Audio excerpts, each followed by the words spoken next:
So walk the normal person that's never heard of this before through the whole cycle, right? Because the ultimate, purpose of all this, if I have my own bank and I'm putting my own money in this whole life, specialized whole life policy, I'm then able to borrow against it. Yep. So it comes back to me.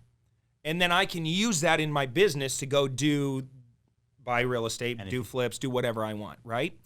And what are the benefits? Walk through the whole cycle so I can get to the benefit moment where everybody goes, oh my gosh, I got to have this. We're getting the good stuff now. Because everybody right now is like, well, why would I even do that? Like, what's the advantage? Well, the advantage is there's not one other place that you can ever put your money, that you can put your money there, earn a guaranteed interest rate and dividends. And then, so I'll just give you an example. Like I'm using, everybody, I got a $100 bill.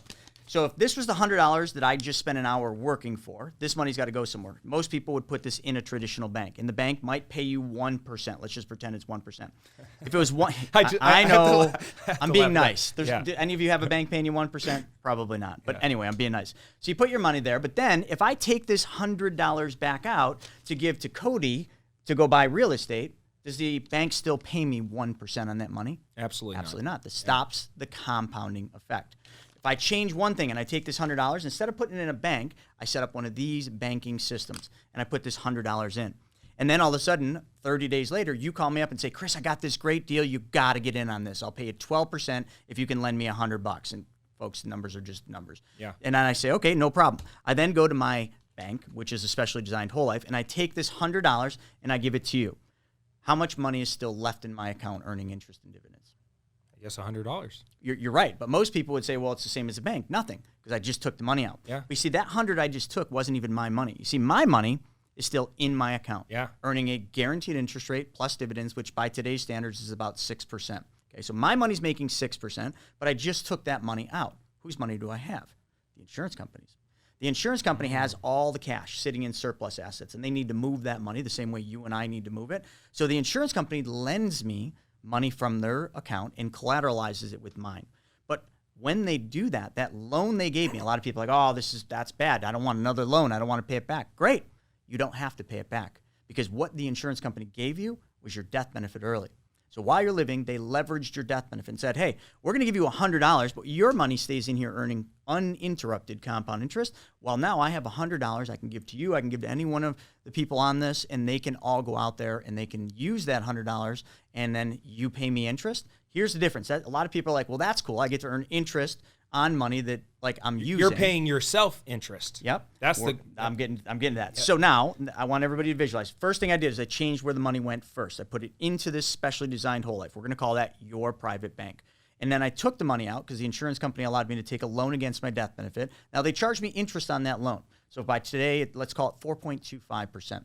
I'm making 6. They charge me 4.25. So I'm making a spread. Everybody in real estate understands spreads. So I'm making a spread. I give that money to you. You pay me interest for that loan. And I don't care if it's giving it to you. I don't care if it's paying off a credit card or buying a car, whatever you use your money for, it's the same thing.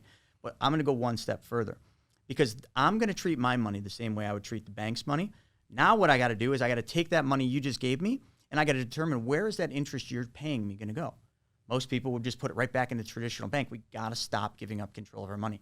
I'm going to take that interest and I'm going to put that interest back in my bank.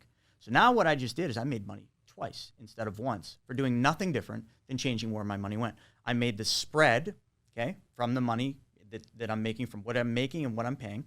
Then you paid me interest, and I just put that interest back into my bank because I don't want to give them money anymore.